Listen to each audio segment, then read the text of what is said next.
오늘 우리에게 주시는 하나님 말씀은 사무엘하 6장 12절에서 23절까지 말씀입니다.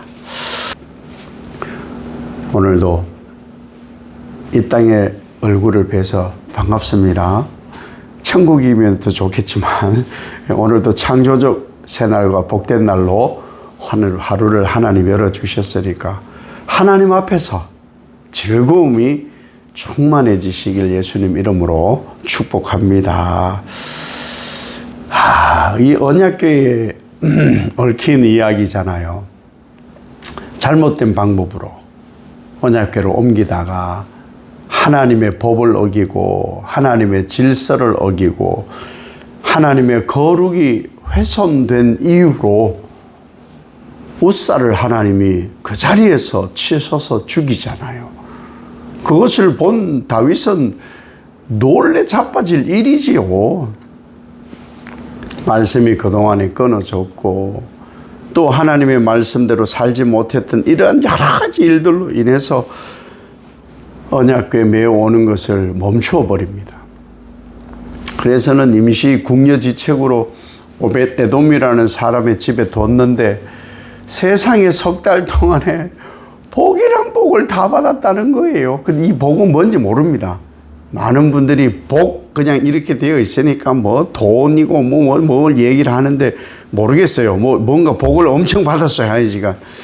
그 소식을 다윗이 듣고 3개월 동안 이제 하나님 말씀을 연구를 하겠지요. 하나님의 법과 하나님의 질서와 무엇이 하나님을 경외하고 거룩하게 하는 일인가를 공부를 하겠죠. 당연히.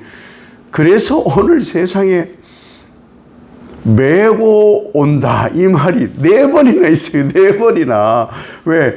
그것 때문에 베린 거거든요. 성물에 손을 대고 수레에 싣고 오는 것 때문에 아주 경을 쳤거든요. 그래서는 4번이나 메었다 이렇게 말씀을 하고 있는 거예요. 그만큼 다윗이 언약궤를 소중하게 몰랐을 때는 할 수 없어요. 몰랐으면 할 수 없는 거예요. 그런데 몰랐다고 하나님이 그냥 지나가지는 않더라고요. 정말 하나님 우리가 잘 알아야 돼요. 하나님 몰랐어요. 사무엘 선지자가 죽고 나서 우리가 제대로 배운 줄 알아요? 안 통하더라. 이 얘기를 언제 했다고요? 민수기 때, 민수기 4장 15절에 성물을 만지면 죽는다 그랬거든요.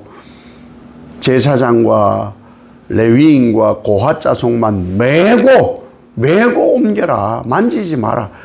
언제쯤 얘기해요? 지금 민수기 시절 얘기거든요. 모세 시절 얘기예요. 그럼에도 불구하고 하나님은 몰랐다는 것에 대해서 징계를 해요. 이거 알아야 됩니다. 이거는 알아야 돼요. 몰랐어요가 안 통해요. 그래서 우리가 뭘 하느냐? 아이고 어른이고 계속 예수 얘기를 하는 거. 예수 얘기. 주님 앞에 갔을 때 너 왜 예수 안 믿었냐? 못 들어봤거든요. 몰랐거든요. 이게 안 통하는 거예요. 하나님은 천하에 하나님이 역사함을 창조된 이 모든 피조 세계에 심어두셨거든요. 사람을 통해 못 들었다 안 통하고 이 사계절 혹은 여름만 있는 나라 겨울만 있는 나라 자연의 만물을 통해서 하나님이 창조주이심을 찬송하고 있음을 부정하지 못하게 해놓으셨거든요. 그러니 몰랐다가 안 돼요. 그럼 반대로 우리는 하나님을 알잖아요. 말씀도 알고 구원도 알고 하나님 나라까지 알잖아요. 그럼 우리 뭐 해야 되느냐? 그러니 삼라만상에 일어나는 모든 현상을 보고 하나님이 보시기에 좋았더라. 이기 때문에 감사와 찬송과 영광, 그 예배의 삶이 언제나 있어야 되는 거예요. 그것이 하나님을 아는 사람과 모르는 사람의 차이인 거예요.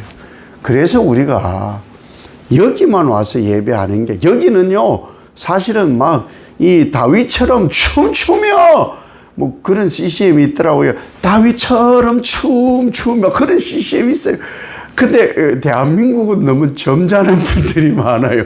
유교가 뭐 몇천 년이 되다가 보니까 다윗처럼 춤추며 이런 CCM을 해도 다윗처럼 춤추며, 아마 발은 까딱까딱 하는 것 같아요. 발은. 우리는 너무 거룩이라는 것에 잡혀 있다. 이렇게 여호와의 궤를 다윗성 준비된 곳에 안치하고 번제와 화목제를 하나님께 올려드려요. 참여한 모든 백성들에게 먹을 것을 나누어요. 왜 여기 남녀라고 굳이 되어 있냐?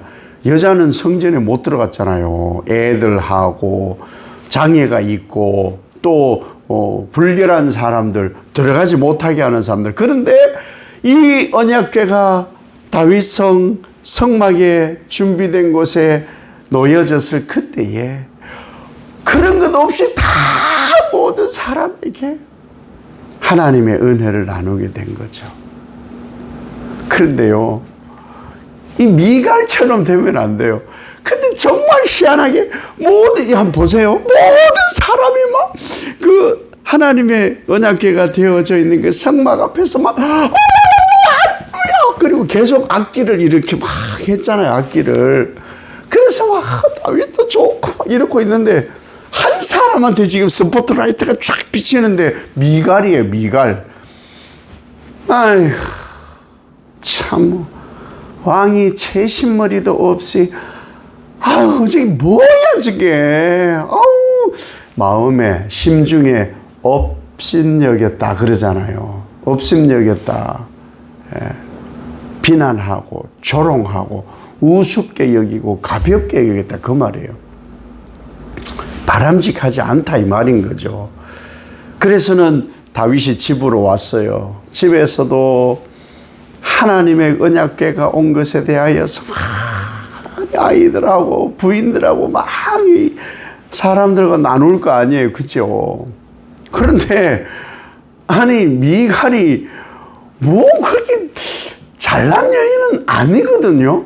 왜냐하면은 아버지 사울이 다윗에게 준 이 부인 미갈을 뺏어서 다른 사람에게 발디엘이 주어버렸잖아요.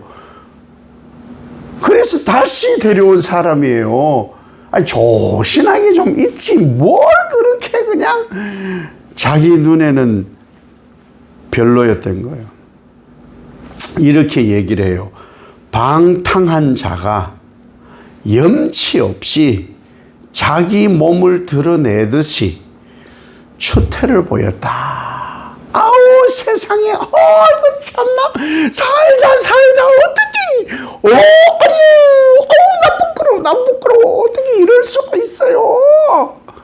근데 여기 방탕한이라는 말이 여러분 생각할 때 여러분은 뭐 그런 생활을 안 해보셨잖아요. 방탕이 뭔지도 사실 잘 모르시잖아요. 근데 이 방탕이 히브리어로 무슨 뜻을 가지고 있냐면요. 텅 빈, 정신이 나간 이런 뜻이 있어요, 이게. 그러니까 정신 나간 사람처럼 어떻게 자기 몸을 막 드러내면서 하나님의 언약궤를 모셔온다면서 그럴 수가 있느냐. 좀 조신하고 좀 그래야 되는 거 아니에요? 이렇게 그러는 거예요. 새벽에 너무 제가 오바를 했더라도 양해를 하시고 그런 장면인 거예요. 그랬더니 이 다윗이 뭐라고 하느냐. 아마 이 장면은 좀 이렇게 읽으면 좀 실감나지 않을까 싶어요. 이를 악물고 그리고 입술은 움직이지 않으면서 이 사이로 살짝 발음이 셀 정도의 말을 하지 않았을까 이런 거죠. 여호와 앞에서 한 거요. 내가 한 거는 여호와 하나님 앞에서 한 거예요. 내가 너무 기뻤어. 응? 내가 너무 기뻤어. 정신 나간 자처럼 얘기를 하는데 나는 이보다 더 낮아질 수도 있어. 어? 나는 스스로도 천해질 수도 있다고. 하나님 앞이잖아. 하나님. 와, 제가 이 표현이 맞는지 모르지만 이러지 않았을까 그냥 추정을 해보는 거예요. 입체적으로 말씀을 좀 나누려고. 웃사가 죽었어요. 자기는 분노하고 두려움 때문에 언약궤로 목까지 온 3개월이 있는데, 근데 3개월 동안 노심초사. 그런데 바르게 하나님의 말씀의 법을 적용해서 언약궤를 가져오니 얼마나 기뻤겠냐고요. 하나님 앞에서 내가 이렇게 춤추고 뛰노는 것이, 이 기쁨의 표현, 폭발적인 이 기쁨의 표현이 뭐가 그렇게 너는 못마땅해? 어? 너는 뭐가 그렇게 못마땅하냐? 니한테만큼은 내가 좀 존귀함을 받아야 되겠다. 높임을 좀 받아야 되겠다. 미갈이 그 뒤로 자녀가 없다 그래요. 근데 발디엘이라는 사람에게 주었을 때 요세푸스에 보면은 애가 5이 있대요. 미갈에게. 아니, 애를 5을 숭풍숭풍 잘 낳던 여인이 이 한마디로 인해서 뭐 여러 이유가 있겠죠. 다윗이 꼴보기 싫어가지고 뭐 다시는 안 받든지 뭐 그런 수도 있겠죠. 자식이 그 뒤로 없다는 거예요. 자식은 태의 열매잖아요. 열매가 끊어지게 만들었다는 것은 미갈이 너무 심한 거였다는 것이죠. 이 젊었을 때, 요즘은 뭐 최근에는 가본 적이 없는데 태국이라든지 필리핀이라든지 동남아시아에 비전 트립, 선교 여행을 갑니다. 가서 뭐 얼마나 선교사님을 도울 수 있는지 모르지만 선교 여행을 가보면은 산족을 가기도 하고 센터에 이렇게 아이들이 있는 아이들도 있고 그래요. 산 속에 있는 애들도 있고 국적이 없는 애들도 있고, 그 애들을 가면은 선교사님들이 한 번씩 가가지고 찬송 예배를 드려줘요. 6시간을 배를 타고 3시간을 걸어서 도착하더라고요. 와, 정말 어마어마하게 깊은 산 속에 있더라고요. 그런데 청년들이 선교하러 왔다 하니까 그 산 속에 있는 이 나무로, 대나무로 지은 집에 기거하면서 거기에 학교가 있고 다 있어요. 선교사님 다 만들어 놓으신, 생활이 되도록 해 놓으신 거죠. 거기에서 애들이 찬송을 하면서 하나님 말씀을 듣는데, 원래는 우리는 1시간이죠, 1시간. 1시간만 해도 벌써 제가 이 지방에 와서 좀 느낀 게 1시간쯤 되니까 벌써 뭐 시계를 막 쳐다보더라고. 왜 안 끝나나 이런 것 같아요. 시계를 막 핸드폰 막 보고 이러더라고. 근데 여기 이 아이들은요, 4시간을 춤추며 찬양을 해요. 4시간을 지치지를 않아요. 더 하려고 해. 그렇게 한 것이 새벽 1시까지 했어요. 새벽 1시까지. 한 번은 산속에 또 갔을 때는 거의 뭐 밤을 새려고 하더라고. 밤을 새려고. 모닥불을 피워놓고 막 찬양을 하는데 신발도 없어요. 옷도 한국에서 가져간 옷도 입었어요. 전부. 그런데 불구하고 그래서 제가 짓궂으니까 묻잖아요. 아니, 어떻게 이렇게 찬양하냐. 저의 문화와 너무 달랐거든요. 20년 전 저의 문화와 너무 달랐어요. 30년 전 문화와. 구원받은 게 너무 좋다는 거예요. 하나님께 이렇게라도 예배하고 찬송하는 것이 너무너무 큰 영광이 아니냐는 거예요. 그럼 더 할 수 있냐 그랬더니 더 할 수 있대요. 땀이, 동남아시아니까 땀이 범벅, 옷이 다 젖어서 여기 막 색깔이 다 얼룩얼룩한데, 그런데 더 할 수 있다는 거예요. 지친 게 아니에요. 더 할 수 있어요. 이게 아니고 더 할 수 있어요. 더 할 수 있어요. 이러는 거예요. 얼마나 회개가 되고 반성이 되는지. 우리가 왜 예배를 하고 왜 찬송을 하고 왜 즐거워하고 왜 기뻐하나? 오직 하나님이잖아요. 오직 하나님. 우리에게는 사실 거룩이라는 것과 이 기쁨이라는 것이 공존해요. 우리 안에 공존해요. 근데 나타내고 드러낼 때는 나타내고 드러내야 되는 거예요. 근데 어떤 분들은 너무 점잖으니까 뭐 집에서나 뭐 이렇게 혼자 조용히 있을 때는 막 찬송도 하고 쭉 기도도 하고 말씀도 묵상하고 그러다가 교회 오면 조용해져. 이게 좀 이상한 거예요. 왜 그럴까? 이것은 하나님께서 정말로 복 주시려고 열어놓은 장이에요, 장. 여기만 오면은 주눅이 드는지 아니면 뭘 가리는지 그거 가면 아닌가 싶은 생각이 들어요. 아니, 뭔가 다른 데서 찬송할 일이 아니고 진짜 하나님이 임재하셔서 예배하는 이곳에서 춤추고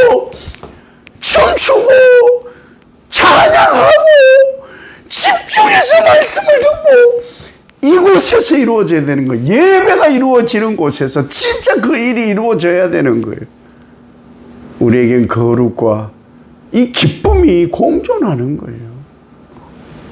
하나님 앞에서 정말 정해진 예배 시간이 뭐 기쁨이 폭발하는 찬양과 하나님의 응답이 절실한 기도와 하나님을 온전히 찾는 거룩이 어우러지는 장소가 예배의 장소인 거예요. 이곳에서는 다른 곳에 뭐 어디에서 하든지 간에 그곳에서 10배, 100배로 해야 되는 거예요. 복만 30배, 60배, 100배 받으려고 하지 말고 여기 와서 하나님 앞에 진짜 너의 기쁨, 죄 사함의 은총의 그 기쁨을 30배, 60배, 100배로 폭발시켜야 되는 곳이 바로 하나님 앞이라는 것이죠. 이 하나님 앞에서 이 즐거움과 기쁨이 다윗 못지않게 충만한 삶을 살아가는 여러분 되시길 예수님 이름으로 축복합니다. 아버지 하나님, 정말 CCM 가사처럼 다윗처럼 춤추며 그 언약궤와 예배에 나의 모든 것을 다시는 오지 않는 예배처럼 기쁨과 감격과 그 가운데 또 거룩과 경외로 하나님께 예배하는 삶으로 거짓없이 드릴 수 있는 우리들 되어서 한날에 이 땅에 주어진 하나님이 인도하시는 창조적 좋은 한날 만들도록 축복해 주옵소서. 예수님 이름으로 기도 올리옵나이다. 아멘.